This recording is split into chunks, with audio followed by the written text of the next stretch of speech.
Sa alam, ang bukod tanging rakistang naging alkalde ng Maynila, ang nais ko, ang nais nating lahat. Kilala niyo ba to? Ito na po siya, ang walang katumbas at ang magbabalik, Mayor Isko Moreno Domagoso.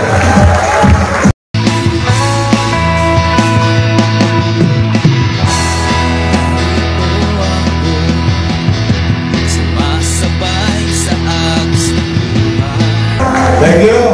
Over po kayo. Maraming salamat sa ating ikapagpakilala. May future na tayo pwedeng magaling na lingkod bayan dito sa Tercera Distrito. Chairman C, palakpakan natin.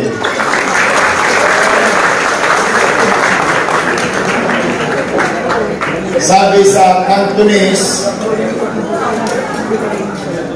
pasensya niyo na ako kung mali ang pagkakabigkas ko. Ang mga anak ko lang ang magaling mag-Chinese. Opo, yung mga anak kong lalaki magaling mag-Chinese yun. Because they are graduate of Saber School. Mga batang Saber yun. Katry ko Kong He Pat Choy.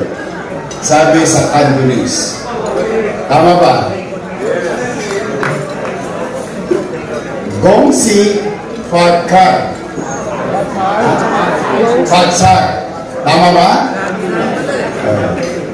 Kong Hi Wat Sar. Kong Hi Wat Sar. Sa amin naman mga Pilipino, Pengi Tikoy.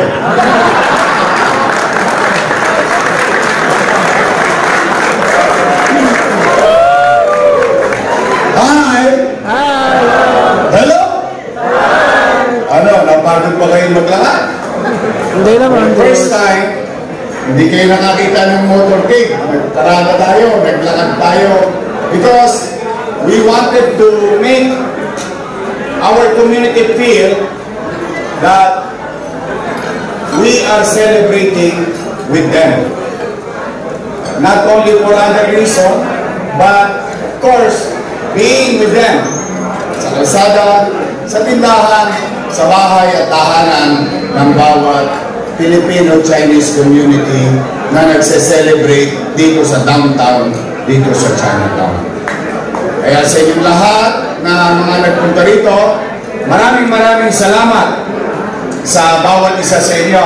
Palakpakan natin ang ating mga organizer. And I would like to give special mention to our guests, our visitors, particular na sa ating mga Chamber of Commerce, ang aking 30 years ng kaibigan. Opo, maaaring magtataka kayo, bata ako, matanda siya, pero matagal na kami magkakilala noong panahon pa ng That's Entertainment. Maalala niyo si Kuya Germs, laging may binibigay na Birch Tree. Meron din siyang binibigay na toothpaste. Happy Toothpaste. Dr. Cecilio Pedro, palakpakan natin. Ang ating kaibigan, Samuel Uy, ang Chamber of Business Club, Chinese Business Club, sa ating grupo Shanghai Chef, Dr. Judy Siap, President ng Isia, Paigo Basketball Team Boyka, at sa mga iba pang mga Filipino-Chinese group and association na naparito. Sa mga chairman, barangay officials ng 3rd District at District 1, may dumayo mga taga-District 1 dito. Shout out naman sa mga barangay chairman, kagawad ng District 1. Maraming salamat sa pakikiisa ninyo dito sa ating celebration. To our friends who greeted us, and on behalf of my friend who is in Singapore right now, and hopefully may awa ng Diyos ay siya'y gumaling sa lalong madaling panahon, ang ating kaibigan si Willie Ong. Sa ating kaibigan, naipit lang siya pero pinababati niya pagbati rin sa atin ng ating Senador Bong Go sa ating lahat. Kay Kuya Ipe, Philip Salvador, mas maganda yata Philip Senador. Yeah? Kaysa Philip Salvador. Philip Senador. Ang ating kaibigan, ang kuya namin sa industriya, at nakasama ko rin siya nung nag-uumpisa pa lamang ako sa Pamilyang Valderrama na isang pelikula produced by Sec Films noong araw. Sa ating Secretary Benhar Avalos, sa ating kaibigan, alam po niya, tama po yung sinabi niya, kung gusto natin maramdaman ang kagaangan ng buhay, kuryente ang solusyon. Nasa kuryente ang lahat ng dahilan ng pagtaas ng mga bagay-bagay. Kaya aking kaibigan Dante Marcoleta. At ang kasama rin natin sa aksyon na si Wilbert Lee. Palakpakan natin. Nandito ang aking mga partner. Nandito ang aking Vice Mayor Chi Atienza, Apple Nieto, at ang ating mga Yorkers Choice, mga Batang Maynila. Mga Batang Maynila, pagkatapos niyong kumain, meron siyang yanda, meron siyang cookie. Natikman niyo naman ang cookie ni Mocha? Mamimigay siya mamaya. Masarap yun. Bilang dessert after natin mag-lunch. Nandito ang Chris Tagle, Robin J. at Bong Alvarez, at ang pinaka-pogi sa lahat, mas pogi pa kay Letnet Sarkal, Tol Sarkal.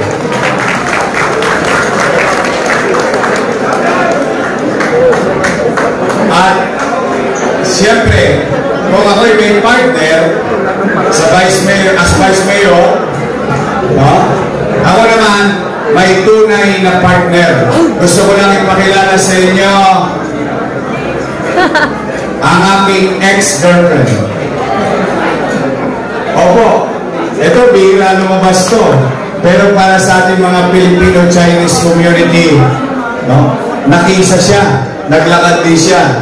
Ang aking ex-girlfriend na ngayon ay misis ko na. Miss Tiny Dumagoso.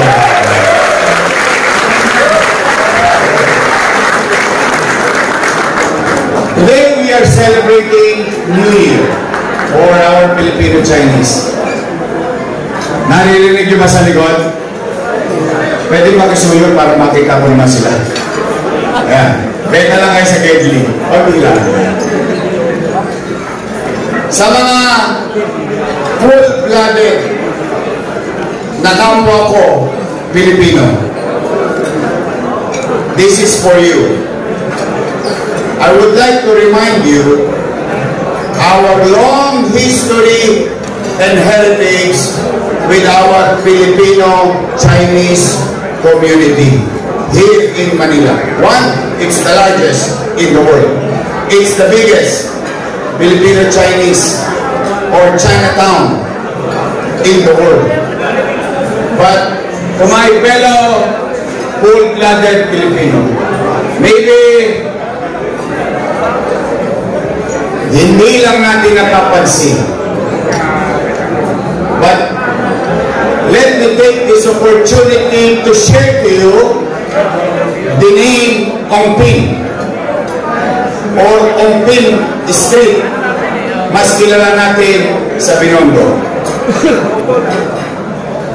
At hindi natin pwedeng kalimutan ang bagay na ginawa niya sa kanyang kapwa Pilipino. Si Roman Ongpin is a Filipino-Chinese individual. Of all his resources and ability, tumulong siya para makamit natin ang masayang araw na ito na sama-sama tayong nagse-celebrate. He spent all his resources to help the revolution, the Filipino Revolution against the Spaniards and American. Just so you know. In fact, if I am not mistaken, Mr. Rompin, may he rest in peace, dahil at binurol na pinanindigan niya na siya lang ang Pilipinong Chinese na lagi nagsusuot ng barong ang pambansang damit ng Pilipinas. Yes, it's true. That's why I would like you to give para magpagkilala sa ating mga kasama na mamamayan sa lungsod ng Maynila. And I'm telling you this so that later on, the next generation, the next youth, or mga susunod na kabataan, that the prejudice that we were taught when we were young on how we call them in our community ay mawala. Sapagkat tayo, katulad na sinabi ni Samuel kanina, while it is true that he has blood in his vein called Chinese blood, but in his heart and all other Filipino Chinese living in the city of Manila, here in Chinatown, ang puso nila ay pusong Pilipino. So, now, year of the snake. Ang sabi daw, ang ahas ay pusang nagbabala para may bago siyang magandang aura. Now, I think about 103 days from now, may awan Diyos sa tulong nyo, and let this word cross the streets of Pangpin, Salazar, and so on and so forth in the entire city of Manila. To our fellow Filipino Chinese, kung manatag kayo, may awa ang Diyos sa tulong nyo. Someday, muli nating lilinisin, papalatan tulad ng isang ahas ang lungsod ng Maynila upang makita ulit ang kanyang ganda at kinang. I guarantee you, in my own little way, what you have experienced with regard to cleanliness, orderliness,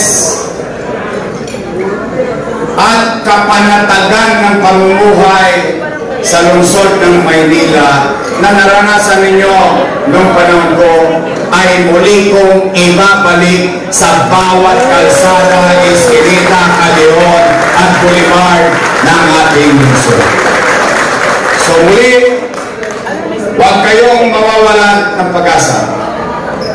Tama ang sinabi ni Chairman C. kanina.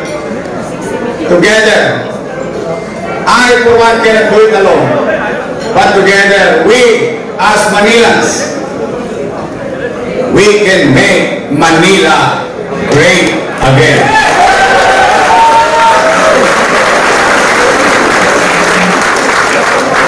Lastly, to the business community who have experienced abuse from City Hall, I know most of you have experienced such thing nowadays.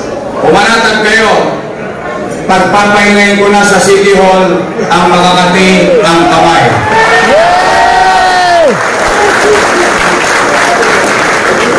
And let me that my message to the entire Chinatown celebrating our Chinese New Year. And that can be a message to the entire city of Manila, to every businesses, to every taxpayers of the city of Manila. Sisinukin natin, ibabalik natin ang sigla, bango, kaliwasan, kapayapaan, kapanatagan sa lungsod ng Maynila. Happy New Year sa bawat isa sa inyo! Mayawa ang Diyos, makararaos tayong muli. Maraming salamat.